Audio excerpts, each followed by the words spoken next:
चलिए आइए अब हम लोग issue of debentures for consideration other than cash देखते हैं। जब आप डिबेंचर इशू कर रहे हो और आप कैश नहीं ले रहे हो तब आप क्या करोगे?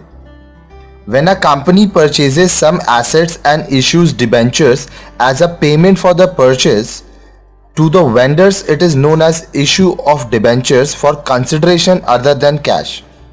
जब कोई कंपनी एसेट्स खरीदता है और पेमेंट में डिबेंचर इशू कर देता है, किसको? वेंडर को, तो इसको हम लोग कहेंगे issue of debentures for consideration other than cash. Debentures can be issued to vendors at par, at premium and at discount. यहाँ पे भी आप डिबेंचर जो इशू करोगे वो या तो आप at par nominal value face value पे इशू कर सकते हो, या तो प्रीमियम में, या तो डिस्काउंट। तो आइए इसका अकाउंटिंग ट्रीटमेंट देखते हैं। Accounting treatment, purchase of assets. जब आप एसेट्स खरीद रहे हो तो क्या होगा? सन्ड्री एसेट्स अकाउंट डेबिट, जो चीज़ आप खरीद रहे हो वो आ रहा है, वो डेबिट हो गया। टू वेंडर्स अकाउंट, जिससे खरीद रहे हो, बीइंग परचेज ऑफ एसेट्स। आगे देखिए, allotment of debentures at par, जब आप पार में दे रहे हो, vendors account debit to debentures account. At discount, vendors account debit, debentures discount account debit to debenture account. At premium, vendors account debit to debenture account to securities premium reserve account. आपको याद होगा discount हमेशा debit होता है, premium हमेशा credit होता है। चलिए आइए इस पे एक सम्स करते हैं, और सम्स करेंगे तो ये पूरा हमारा कॉन्सेप्ट क्लियर हो जाएगा। Illustration 5, MB electronics limited purchased machinery for rupees 1,98,000 and issued 9% debenture of 100 each to the vendors. Total amount आएगा 1,98,000 और आप क्या किए हो? 9% डिबेंचर दिए हो। एक डिबेंचर का दाम है 100 रुपया। Make journal entries if the debentures were issued. आपको जर्नल एंट्री करना है कब? अगर at par, at premium, at discount. ये 3 केस है। तो सबसे पहले हम लोग देखते हैं क्या होगा। देखिए, अमाउंट ड्यू रुपीज 1,98,000, ठीक है। तो हम लोग यहां पे केस ए, एट पार, यहां पे number of debentures to be issued कैसे निकालेंगे? Total value divide by price. Price है 100 रुपये। तो यहां पहला केस में आप 1980 9% डिबेंचर्स इशू करोगे। Second case, at a premium, यहां पे भी आप निकालोगे क्या? Number of debentures to be issued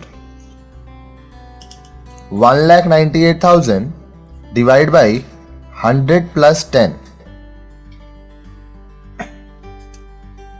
1,98,000 divide by 110। जब आप इसको डिवाइड करेंगे तो ये आएगा 1800। 9% डिबेंचर आपका नाम है तो वो 9% डिबेंचर्स यहाँ लिखिए। तो यहाँ पे 1800 डिबेंचर देंगे। यहाँ पे पहला केस में 1980 डिबेंचर। तीसरा case, at a discount,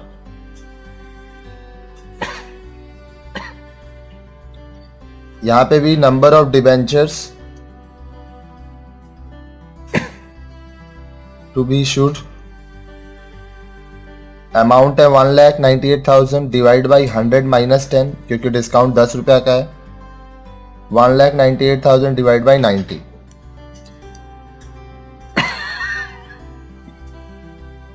$2,200 debenture आएगा। जब आप 1,98,000 को 90 से डिवाइड करेंगे तो चलिए आइए अब इसको हम लोग पुट अप करते हैं। आप एक जर्नल का फॉर्मेट लेंगे। सबसे पहले आप लिखेंगे कंपनी का नाम, जो कि है MB electronics limited. So in the books of MB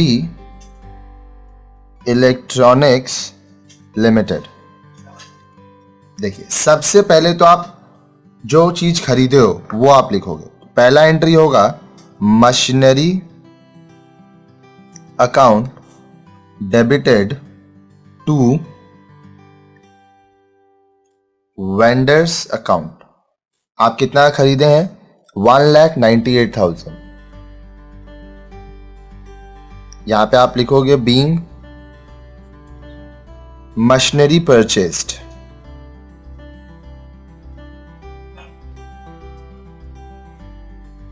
ठीक है, अब इसको 3 केस में हम लोग सॉल्व करेंगे। सबसे पहला ए नंबर एट पार। तो देखिए, जब एट पार होगा तो क्या होगा? Vendor account debited to 9% debentures account. आप कितना शेयर दे रहे हो? 1980।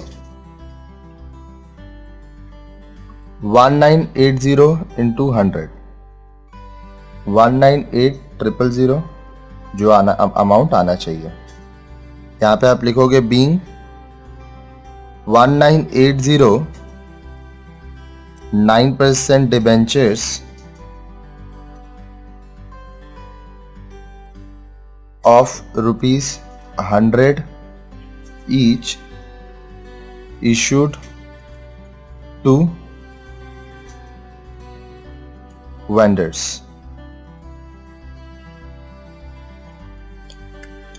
Case number B at premium. अब देखिए, जब आप प्रीमियम में देंगे तो क्या होगा? Vendor account debited. वेंडर आपका 1,98,000 से ही डेबिट होगा to 9% debentures account to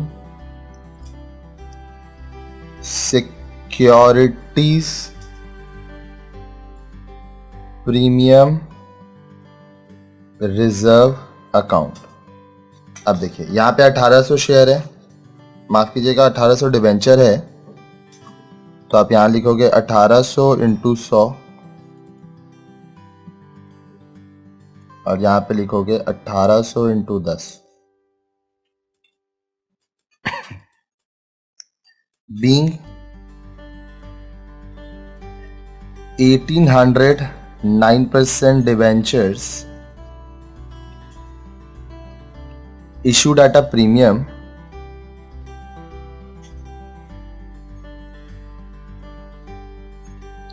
of ₹10 per debentures। चलिए आइए हम लोग केस नंबर 3 देखते हैं, एट डिस्काउंट। ठीक है, अब देखिए यहां क्या हो रहा है? Vendors account debited discount on issue of debentures account debited to 9% debentures account. अब देखिए, यहां पे आपका 2200 आया था, 2200 इंटू 100 2,20,000। जहां पे आपका 1,98,000 आएगा वेंडर के पास और इसमें 22,000 आएगा। यहाँ पे आप नरेशन लिखेंगे बीइंग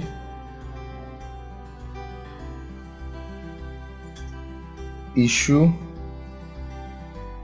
ऑफ 2200 9% डिवेंचर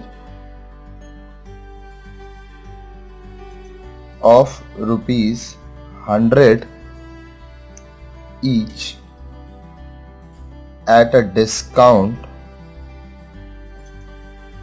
ऑफ ₹10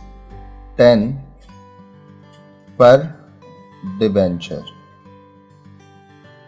तो ये 3 केस था और ये तीनों केस हमारा यहाँ पे सॉल्व होता है।